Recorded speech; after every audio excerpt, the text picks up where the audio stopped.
What is going on, everybody? Today, JJ Metz and Richard Pereira have a special edition podcast for you where we're going to go over some potential candidates to replace FAU Dusty May. First off, before we talk about those, thank you so much for everything you have done, Coach May, at FAU. We deeply appreciate it. You have brought us so many memories, and we wish you the best of luck in your next chapter as a Michigan head coach. Now, today, we're not here for that. We are going to bring you some potential candidates that FAU may look at and may hire. So, you know, we have 10 candidates. Richard will talk about 5. I'll talk about 5. And without further ado, let's get into it. Richard, start up with your first candidate. And before we ask that, give us your favorite memory from FAU with Coach Dusty May, other than the Final Four run.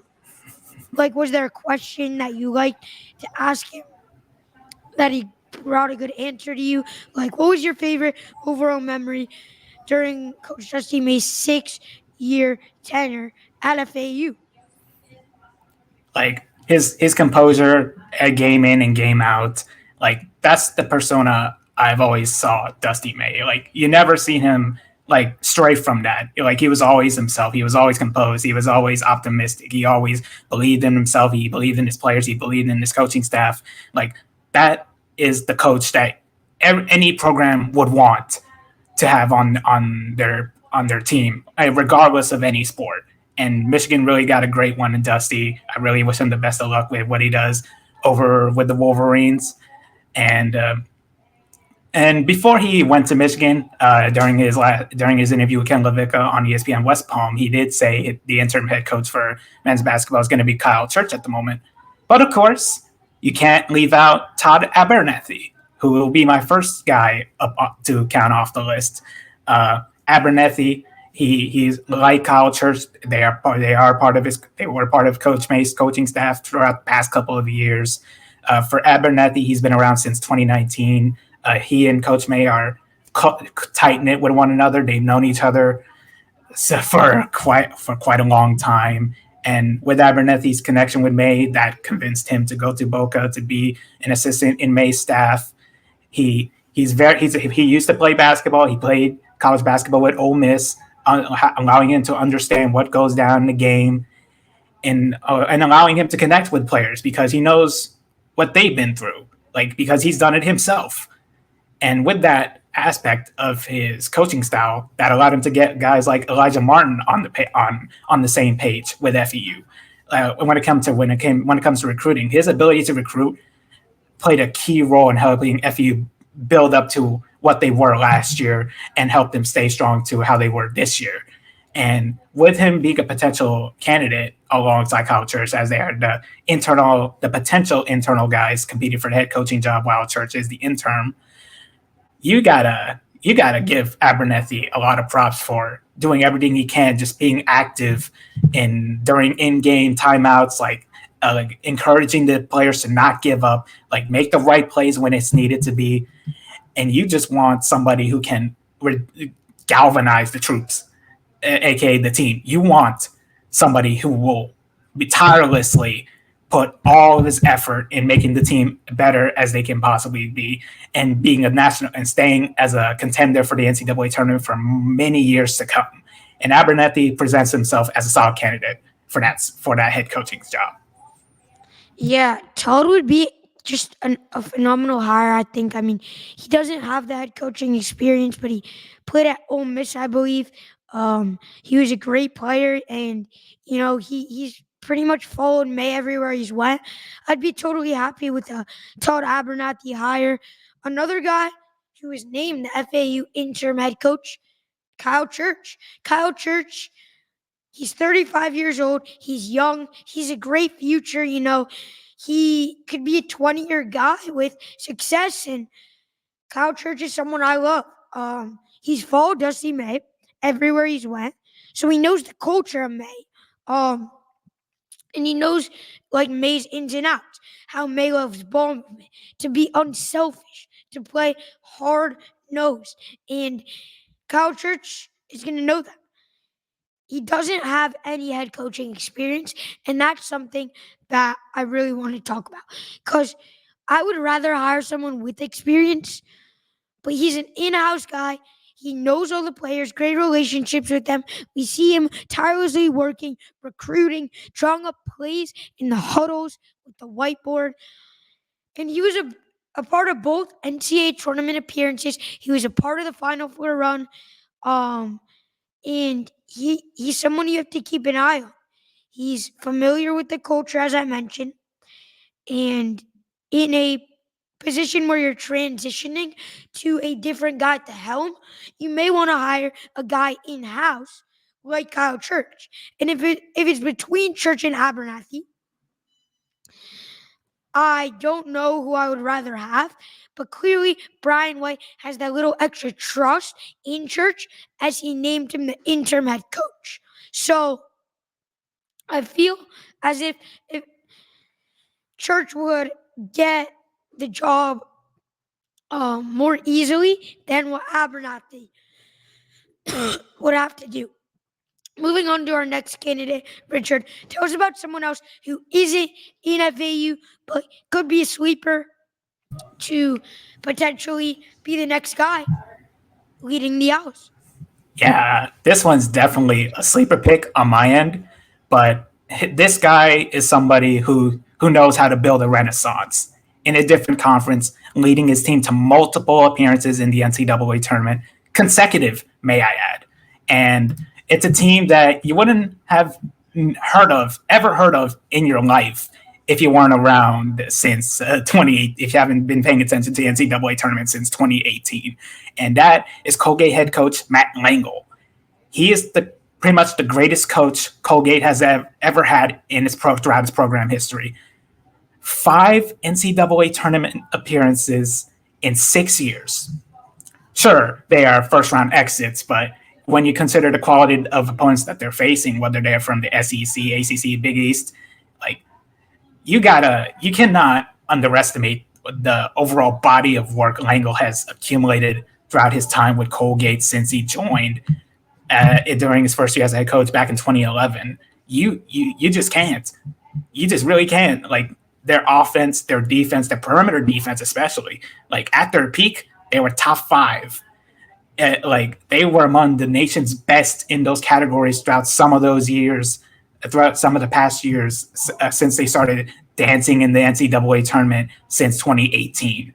Like Langel has built a dynasty basically in the Patriot League with Colgate, like having multiple 20-win seasons, 5 in the last 6 years, and just being a dominant team in conference play where you see them regularly winning regular season titles, conference championships, and all of that jazzy stuff. And he's a multiple-time coach of the year in the Patriot League. He's the winningest coach in program history. He has a stacked resume throughout his entire tenure as Colgate's head coach. The only downside to him is that Colgate is the only place that he's been a head coach at. Like he's had assistant gigs at Penn, University of Penn, and Temple. The latter being where he got to see the Sweet 16 of the NCAA tournament with Temple when they were 26-8 and 14-2 in conference play. Like one of their best years in over the last few decades for Temple. But as I mentioned, Colgate's the only head coaching job that he ever had. So going from Colgate to FEU would be a pretty big challenge for Langel. It would be second head coaching gig. And going from the Patriot League to the American, where the quality is much different, it will be a very interesting dynamic to see how Langel approach that and try to continue his winning success, transitioning from Colgate to FAU.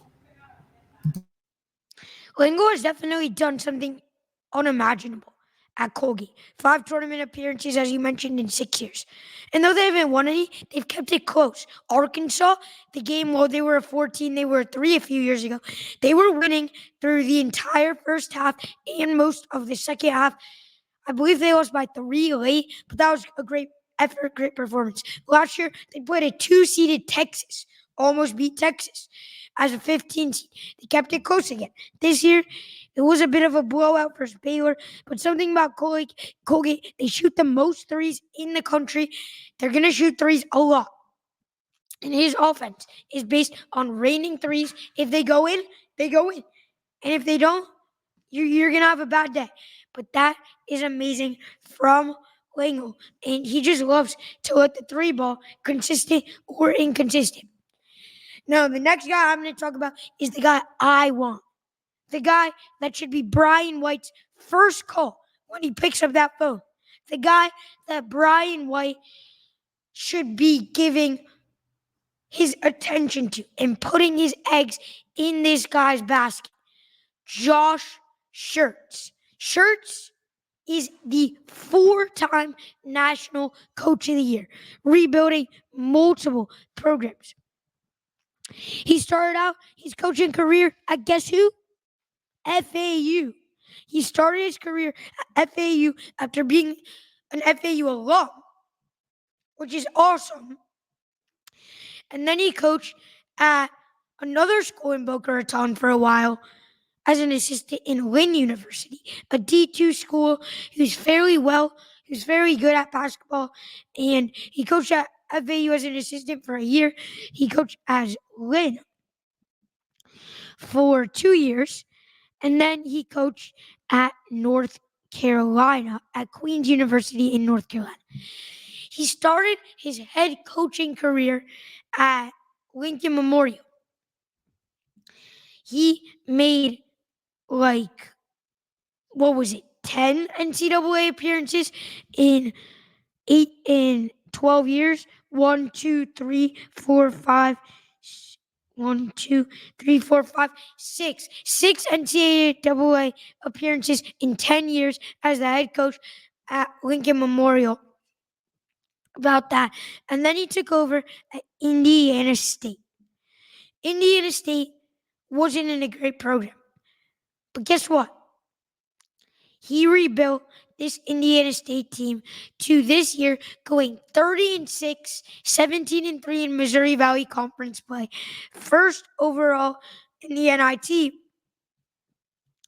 And just everywhere he's gone, he's won. Starting off with Lincoln Memorial, he's won 8 regular season tournaments. And he made a Sweet 16 in the 2017 season where they went 32-2 and 20-0 in conference play. Guess what? He replicated that in 2019. He got them nationally ranked. He got them 22-0 in conference play, 32-1 overall.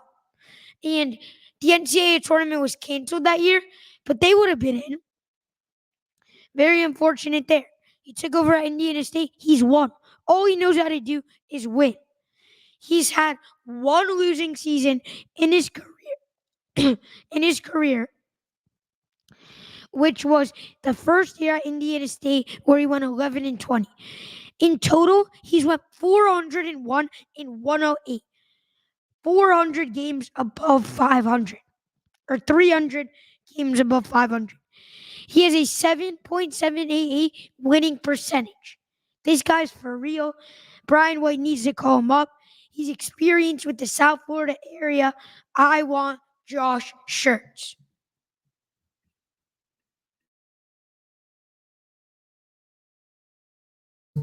Yeah, definitely. And Schertz would be a spectacular hire for FEU if Brian White were to snag him from Indiana State, as they're currently competing with St. Louis for Schertz's coaching duties. So it would be interesting to see how the search for Schertz to be FEU head coach goes. But when it comes to the next candidate on my list, he is unlike Schertz, he did get his team to the NCAA tournament. 31 season, may I add. And it was with Grand Canyon, and they pull off a spectacular upset over St. Mary's in the first round before falling to Bama in the second round. And this coach who led the spectacular upset over a juggernaut in St. Mary's is Bryce Drew.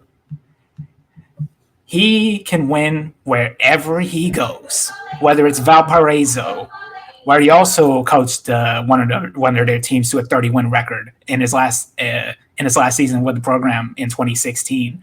He coached Vanderbilt to an NCAA tournament appearance during his first year with the Commodores. And now we got Grand Canyon, where he's made spectacular progress, multiple 20-win seasons, and following that up with a 30-win season and advancing to the second round of March Madness this year, before, of course, it came to an end against SEC powerhouse in Bama. Like, he has multiple regular season titles on his hands, conference titles on his hands. He has 5 regular season titles, 4 conference championships, 2 of them with Grand Canyon, and 5 appearances in the NCAA tournament. 2 of them coming with Grand Canyon 2021 and 2023. He's also a 3-time Coach of the Year from in 2012, 2015, 2016. His resume as a head coach is remarkably stacked. And he's also had the pleasure of coaching players who went on to go on to play in the NBA. Most notably, Darius Garland, who is a starter for the Cleveland Cavaliers as they are a playoff contender, maybe a dark horse for the NBA championship, perhaps. He's playing a key role in their offense alongside Donovan Mitchell as the second option, of course. And then you got Saben Lee, who is a role player for the Phoenix Suns, who also has a stacked superstar squad on their team when it comes to Kevin Durant, Bradley Beal, and Devin Booker. But I digress. Those 2 players, Saben Lee and Darius Garland, are players that Bryce Drew has had the utmost pleasure of coaching. His familiarity with NBA talent will help benefit FEU in recruiting guys who have the talent to get considered by the NBA to be drafted in later years, should he become the head coach. And if he becomes a head coach, expect FEU to be a constant contender for the NCAA tournament and make multiple deep runs if he were to be the head coach. Bryce Drew's him. It's as simple as that. He is. I know I said Church is the first call. Church is more realistic than Drew, as Drew is getting paid about $3 million at Grand Canyon, which is more than what Dusty May would be getting paid at FAU. So it's going to be hard to snag him from Grand Canyon. You're going to have to empty that budget out for basketball, because Grand Canyon is a basketball school and they could get up to $7 million. But if we get Bryce Drew, we're making a Final Four. This man is absolutely amazing. He coached, first off, if you guys don't know, his brother is Scott Drew, the head coach at Baylor right now, who's won 2 NCAA tournaments, I believe, at Scott Drew's time there. At least 1. I know they won 1 in 2021, but Drew, he first off was a great player. He hit that game winner, I believe, in the Elite 8 at Valparaiso to send them. It might have been Sweet 16, but he hit an amazing game winner. One of the best of all time with like 0.1 seconds from beyond the arc. And then he coached at his alma mater, did great there, got hired by Vanderbilt, which is a hard place to coach in the SEC.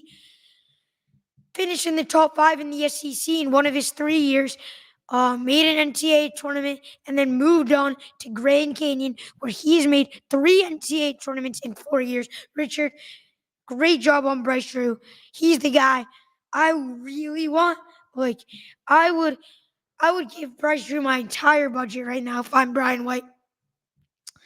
I'd just say, screw everything else.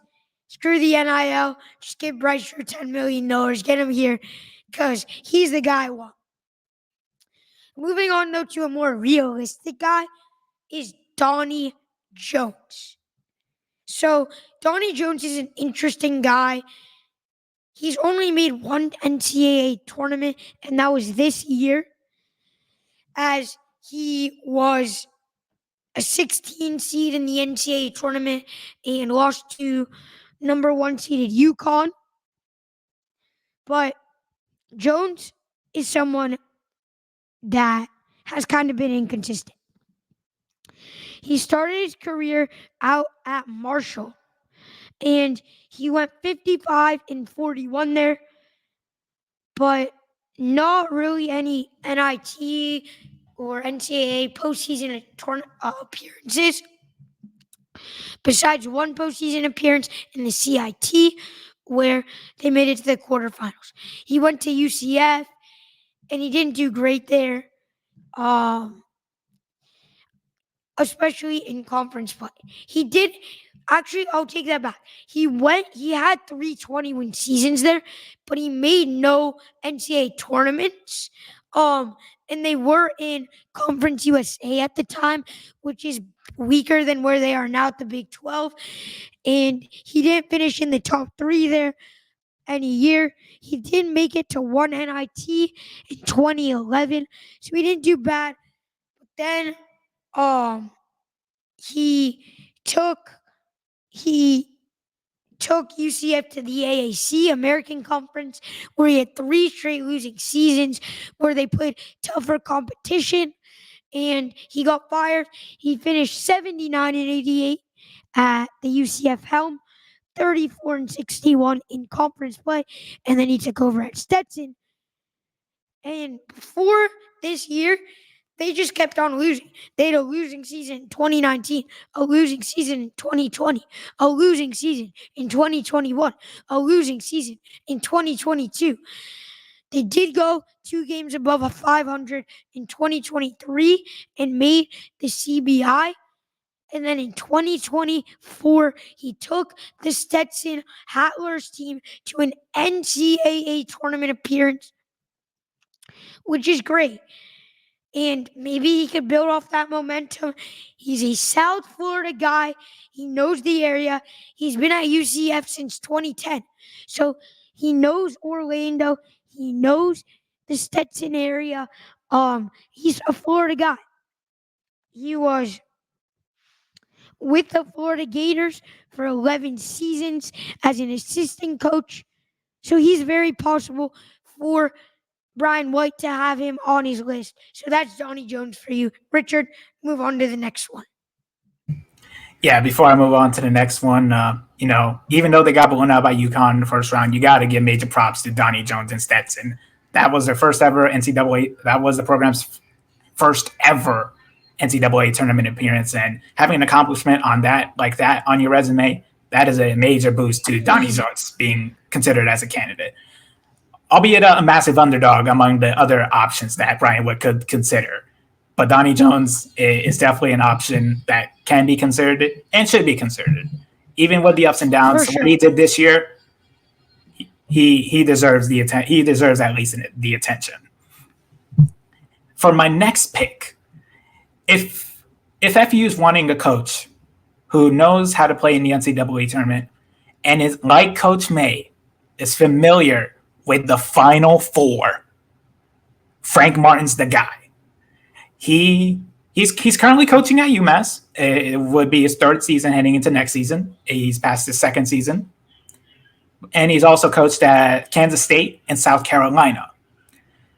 He has 5 NCAA tournament appearances on his resume, one of them being to the Final Four.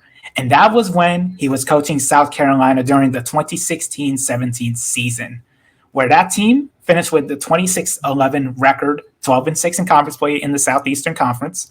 They were the 7th. They were labeled the 7th seed in the bracket, in their respective bracket of that March Madness tournament. And they got their first win in that tournament since 1973. That's a decades-long drought for South Carolina as a team that is in the SEC. And they were able to do that by beating Marquette by 20. And then they beat 2-seed Duke, getting to their first ever Sweet 16. They then beat Baylor to go to the Elite Eight. And then they beat Florida for the East Regional title to advance to their first ever Final Four. Of course, that all came to a close when they faced Gonzaga, losing 77-73, which ended their chances of winning a national title. But again, it cannot be understated. Taking a team like South Carolina to the Final Four, like their first ever in program history, much like FAU with Dusty May, in 2023, Frank Martin has that on his resume. And South Carolina continued being a competitor in March Madness under Frank Martin's tenure. Of course, they were unable to reach that level because it happens. Like basketball happens, and it's the same that happened to FEU. You go from a Final Four to a first round exit or a second round exit, and that much can be said for South Carolina under Frank Martin after their Final Four appearance in 2017, and that's okay. And after South Carolina, he moved on to UMass, where he's like gaining his speed up and just trying to build UMass to become a more respectable program. And they've made some progress, a 5-win improvement from the year prior, from 15 wins to 20 wins. But Frank Martin presents himself as a strong candidate for somebody who has postseason experience, whether it's in the NCAA tournament, the NIT, especially Kansas State, where he made a name for himself with consecutive NCAA tournament appearances. Like the first half of his coaching career, especially at Kansas State, boom, that was where he started peaking up until the Final Four run in 2017. The first half of his career, fire. The second half of his career is like he's retooling himself, he's getting better as he goes, and just trying to understand himself, the way he coaches, and how he's able to implement his coaching tactics with the respective teams that he's on throughout the past couple of years. But again, Frank Martin, his ability, his recruiting ability, regardless of whatever team, whatever program he's on, is undeniable. And his ability to attract highly rated prospects, that is something FU should heavily consider if they want to coach with a huge pedigree of elevating teams to become national contenders.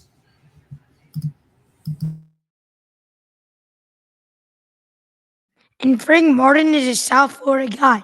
He's from Miami. He grew up in Miami, and he's experienced with the Boca Raton area. So why not come to Boca Raton? It's definitely a step up from UMass being in the American Conference and coming off 2 straight NCAA tournament appearances.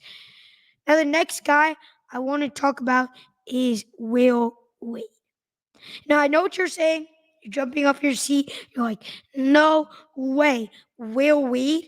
He's getting offers to everywhere else, But hear me out. FAU is a step up from McNeese State. Will Wade is experienced. He's coached in multiple levels, and he's won everywhere he's won.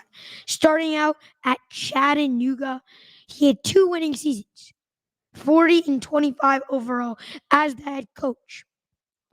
Then he got hired by VCU in the A-10. Again, 2 straight winning seasons, 2 straight NCAA tournament appearances, and he won a game in his first NCAA tournament appearance. Still amazing so far. Then gets hired by LSU. Guess what? Nothing changes. He's just a winner with, again, 6 or 5 straight winning seasons at LSU. He's been the coach for 9 years, no losing records. And he's had 4 or 5 NCAA tournament appearances. His first one coming with VCU, second round exit in the round of 32. He replaced Shaka Smart there after Shaka Smart rebuilt this program up. And, they did fall to St. Joseph's that year, but they got an at-large bid. And he did great at VCU. 2 years, 2 NCAA tournaments. Can't complain. Then he goes to LSU. Year 1, it's a rebuild. He gets them to 18 and 15. Year 2 is where he breaks out. This team went 25 and 5.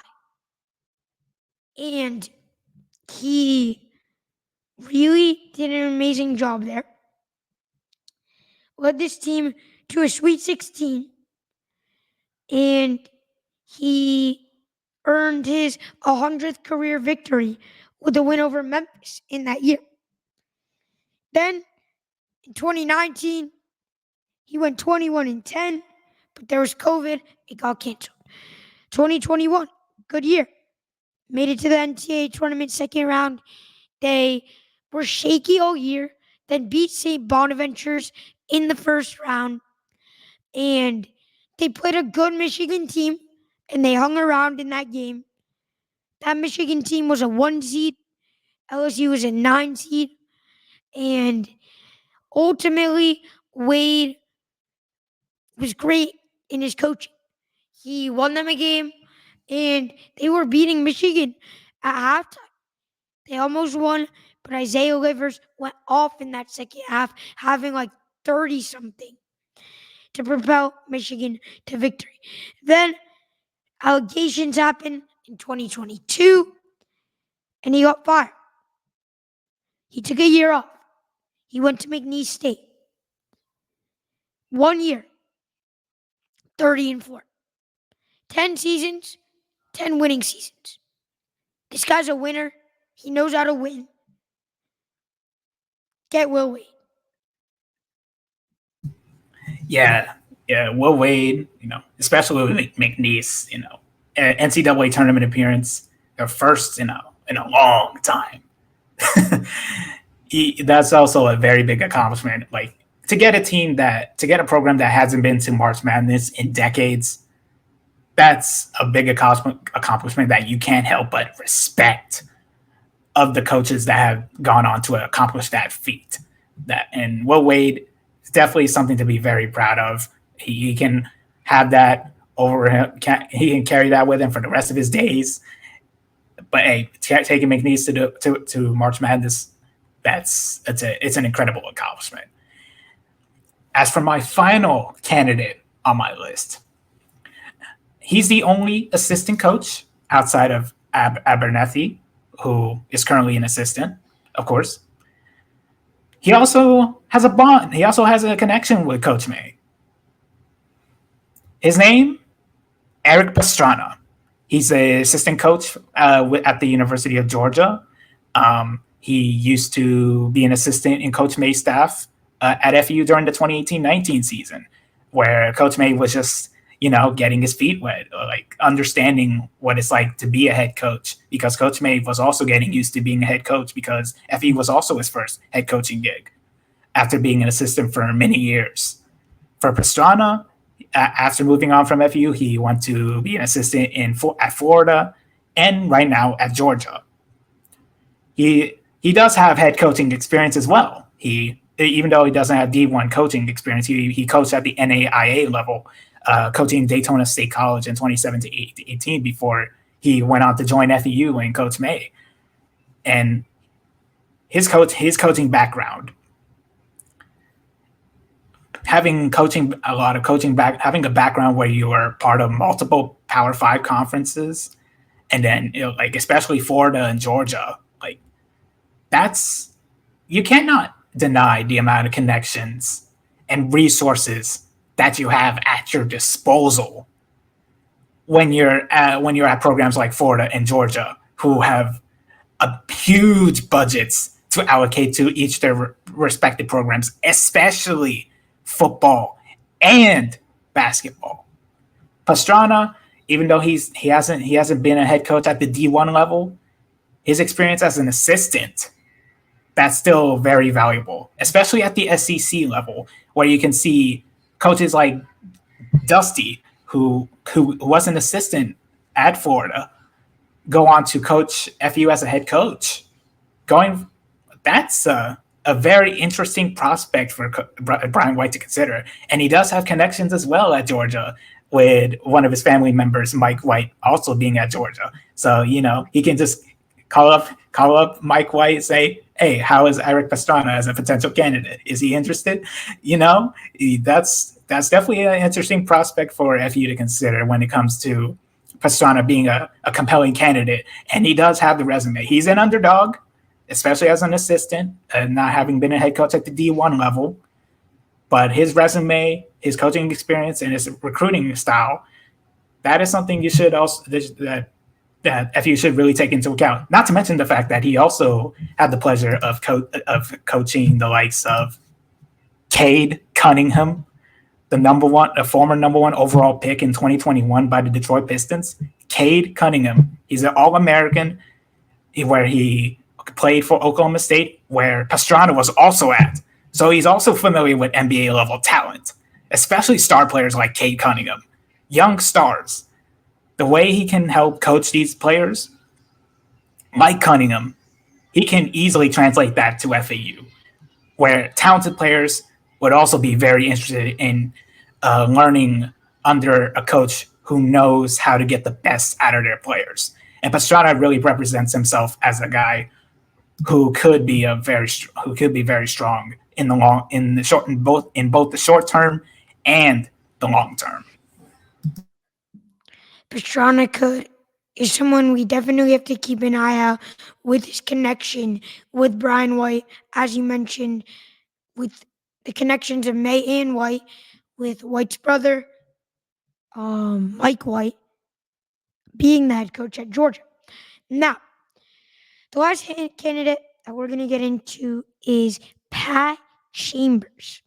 Pat Chambers is the head coach of FGCU.